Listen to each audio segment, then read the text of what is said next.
Bugun oilamiz bilan shahar shovqinidan sal uzoqlashib, toqqa yo'l oldik. Videoni oxirigacha ko'ring va biz bilan qoling. Toqqa juda ko'pchilik bo'lib chiqdik. Xo'jayinim, qaynonajonim, qizim, singlim va men chiroyli hurliqo.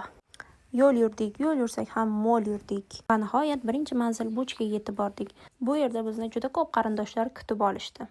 Mastavasidan biz ham ichib oldik-da, yana keyingi lokatsiyaga qarab yo'l oldik.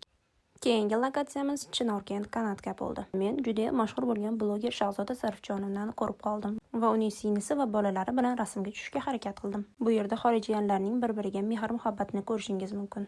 Keyin pensionerlar 80 ming, boshqalar 115 mingdan to'lab Kanatga chiqib oldik. Erim o'zini boy qiladigan odatini boshladi.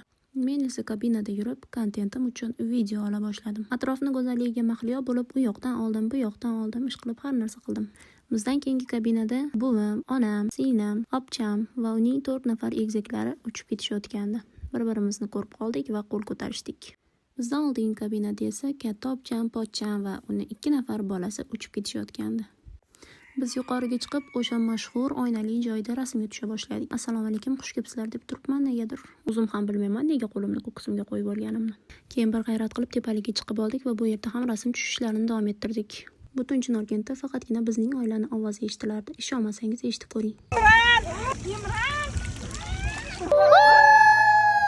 Qisqasi dam olishimiz davomida Imran degan so'z og'zimizdan tushmadi.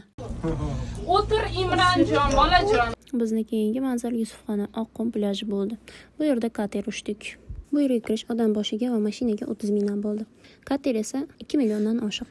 Bolalar suvda qo'rqmadimi deb qiziqqanlar va qiziqmaganlar uchun ma'lumot.